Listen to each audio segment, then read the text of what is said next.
Hello बच्चों, आपका बहुत बहुत स्वागत है हमारे इस चैनल पर्सनल ट्यूटर पर।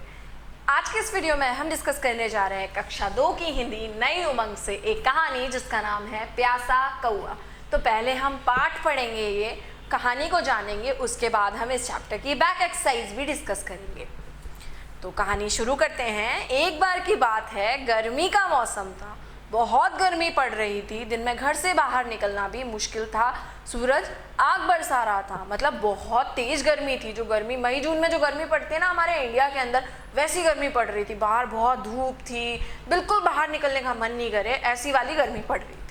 तालाबों और नदियों का पानी सूख गया। पशु पक्षी भी प्यास के मारे परेशान थे, पीने के लिए पानी नहीं मिल रहा था। एक कौवा भी पानी की खोज में इधर उधर भटक रहा था।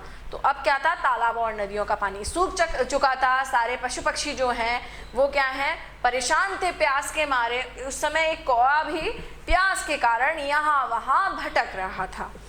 सुबह से शाम हो गई, कौवे को पानी नहीं मिला। बेचारा कौवा प्यासा ही था, उसको बड़ी प्यास लग रही थी। प्यास से उसका बुरा हाल था। उड़ते उड़ते वह थक गया। वह एक पेड़ की ऊंची डाल पर बैठ गया। अचानक दूर उसे एक घड़ा दिखाई दिया। कौवे ने सोचा इस घड़े में पानी जरूर होगा। वह पेड़ से उड़ा और घड़े के मुंह पर आकर बैठ गया। कौवे ने देखा घड़े में पानी था। उसने अपनी चोंच घड़े में डाली, परंतु चोंच पानी तक नहीं पहुंची। तो अब ये कौवा बेचारा प्यासा थक हार के पेड़ पर बैठ गया। अब उसे दूर से दिखाई दिया कि एक घड़ा है, उसके अंदर जरूर पानी होगा। उसने सोचा, वो उड़ करके घड़े के पास तक गया। उसने अपनी चोंच उसमें डाली, लेकिन उसकी जो चोंच है वो तो पहुंची ही नहीं पानी तक। अब क्या किया जाए? अब वो कौवा जो था वो सोच में पड़ गया। वह सोचने लगा, अब क्या करूं? तभी उसे आसपास कुछ कंकड़ दिखाई दिए। उसे पास में कंकड़ दिखाई दिए कुछ। कौवे ने एक एक करके कुछ कंकड़ घड़े में डाल दिए। घड़े में पानी ऊपर चढ़ गया। जैसे ही उसने, आप घड़े में आप पानी के ग्लास में कुछ डाल के देखना, कुछ भी कंकड़ वगैरह, तो वो क्या होगा, पानी ऊपर आ जाएगा। तो इस तरह से यहाँ भी हुआ। कौवे ने चोंच घड़े में डाली। उसकी चोंच पानी में डूब गई। कौवे ने पेट भर के पानी पिया। इस मौके पर कौवे की चतुराई बड़ी काम आई। तो यहाँ पर देखिए ना, बेचारा कौवा जो था वो प्यासा था, उसने कितनी चतुराई से काम लिया और जो है पानी पी लिया। इसी तरह से हमारे सामने भी कई बार ऐसी परिस्थितियां आती हैं, हमें समझ नहीं आता हमें क्या करना है क्या नहीं करना है। बेचारा अगर कौवा दिमाग नहीं लगाता, अपनी चतुराई का इस्तेमाल नहीं करता, तो वो तो प्यासा ही मर जाता, वो तो प्यासा ही रह जाता। तो यहाँ उसकी बुद्धिमत्ता, उसकी चतुराई उसके काम आई। तो हमें भी इसी तरह अपने जीवन में चतुराई से काम लेना चाहिए। खाली स्थानों की पूर्ति करते हैं हम। यहाँ बैक एक्सरसाइज शुरू करते हैं, अभ्यास है ये। तो पहला खाली स्थान है, खाली स्थान। कौवा पेड़ की डैश पर बैठा था या खाली स्थान पर बैठा था। तो प्यासा कौवा कैसा था, प्यासा था, और कहाँ बैठा था, डाल पर। उसकी डैश पानी तक नहीं पहुंची, तो उसकी चोंच पानी तक नहीं पहुंची। उसने डैश घड़े में डाले, तो उसने क्या घड़े में डाला, कंकड़। पानी डैश आ गया, तो पानी कहाँ आ गया, ऊपर आ गया। आगे भी है, उसने डैश पी लिया। उसने क्या पी लिया, पानी पी लिया। अब आप मुझे बताइएगा कि सही कौन सा है इसमें से। मैं एक क्वेश्चन बोलूँगी, उसके 3 ऑप्शन होंगे। आप मन में सोचिएगा, कमेंट सेक्शन में भी बता सकते हैं आप इस चीज़ को कि आपके कितने, मैं यहाँ पर 4 पूछूंगी, तो 4 में से आपके कितने सही गए मुझे आप बताइएगा। आग कौन बरसा रहा था? पहला ऑप्शन है तारे, दूसरा ऑप्शन है सूरज, तीसरा ऑप्शन है चंद्रमा। तो कौन सा वाला ऑप्शन करेक्ट होगा? तो आग तो सूरज ही बरसा रहा था, गर्मी में आग सूरज ही बरसाता है। आई होप आपका ये आंसर सही हो। दूसरा, कहाँ का पानी सूख गया था? पहला नदियों का, दूसरा कुओं का, तीसरा झीलों का। तो आपने कहानी में देखा होगा, तो नदियों का पानी सूख गया था। प्यास से किसका बुरा हाल था? तो कौवे का, सूरज का या चंद्रमा का? तो किसका बुरा हाल था? कौवे का बुरा हाल था प्यास के मारे। कौवे ने कंकड़ कहाँ डाले? पहला है नदी में, तालाब में, घड़े में। तो कौवे ने कंकड़ कहाँ डाले थे? घड़े में डाले थे। अब सही गलत डिस्कस करते हैं। सूरज आग बरसा रहा था, हाँ बरसा रहा था, बिल्कुल बरसा रहा था। अगला है नदियों और तालाबों में पानी भर गया था, नहीं, पानी सूख गया था नदियों और तालाबों का।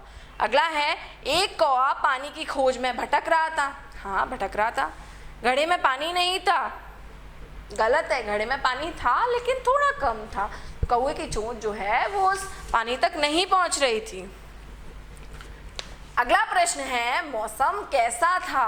तो मौसम कैसा था? गर्मी का मौसम था, सर्दी का तो नहीं था, गर्मी का था, वो हमने बता दिया। नदी और तालाब क्यों सूख गए? तो सूरज की गर्मी के कारण नदी और तालाब सूख गए। अगला प्रश्न है, कौवे को क्यों भटकना पड़ा? तो कौवा क्यों भटक रहा था? कौवा पानी की तलाश में भटक रहा था, तो कौवे को पानी की तलाश में भटकना पड़ा। घड़े में पानी ऊपर लाने के लिए कौवे ने क्या किया? घड़े में पानी ऊपर लाने के लिए कौवे ने उसमें कुछ कंकड़ डाले। हमने पाठ पढ़ा है तो हम इतना उत्तर दे सकते हैं। अब हमें वाक्य बनाने हैं। गर्मी, तो गर्मी के मौसम में हमें धूप अच्छी नहीं लगती, गर्मी के मौसम में हमें गन्ने का जूस अच्छा लगता है। कुछ भी वाक्य आप छोटा सा बना सकते हैं। गर्मी के मौसम में सभी तालाब और नदियों का पानी सूख जाता है, ये भी बना सकते हैं। सूरज, तो सूरज पूर्व दिशा में उगता है, ये बना सकते हो। या गर्मियों के मौसम में सूरज आग बरसाता है।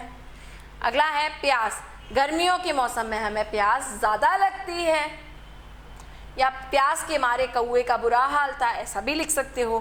कंकड़, तो रोड पर कुछ कंकड़ पड़े हैं, ऐसा भी लिख सकते हो। या कौवे ने घड़े में कंकड़ डाले।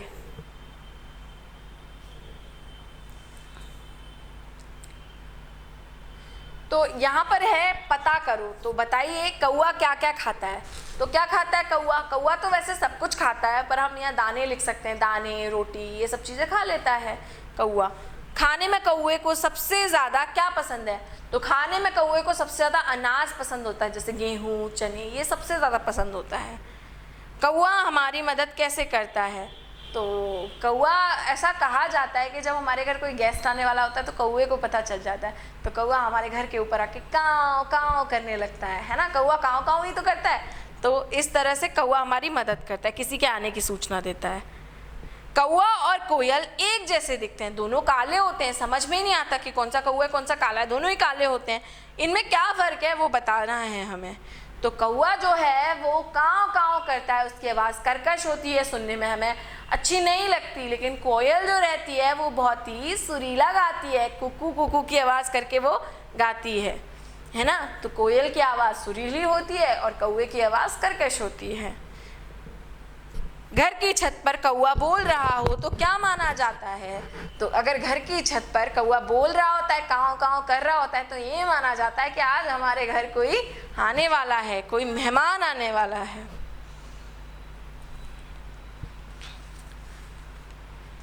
अच्छा, अब अगला प्रश्न है, यहाँ लिखा हुआ है पानी जो है वो प्रकृति का अमूल्य उपहार है, इसे बेकार में बहाकर नष्ट नहीं करना चाहिए, जल ही जीवन है। अब इसमें पहला प्रश्न है, जल के विभिन्न उपयोग बताओ। तो जल का उपयोग हम किस में करते हैं? पानी पीने के लिए, नहाने के लिए, बर्तन धोना, साफ सफाई इत्यादि चीज़ों में हम क्या करते हैं? पानी यानी कि जल का उपयोग करते हैं। जल के विभिन्न स्रोत लिखिए। तो जल कहाँ कहाँ से मिलता है? नदी, तालाब, कुआं, झरना, ये हम लिख सकते हैं। बारिश से भी मिलता है। तो ये पाठ था प्यासा कुआं, तो यहाँ पर प्यासा कौआ। यहाँ पर हमने क्या किया है? चैप्टर रीडिंग भी करी है, साथ साथ बैक एक्सरसाइज भी करी है। आई होप आपको ये वीडियो लेक्चर पसंद आया होगा। वीडियो को लाइक कीजिए, साथ ही साथ चैनल को सब्सक्राइब कीजिए। Thank you.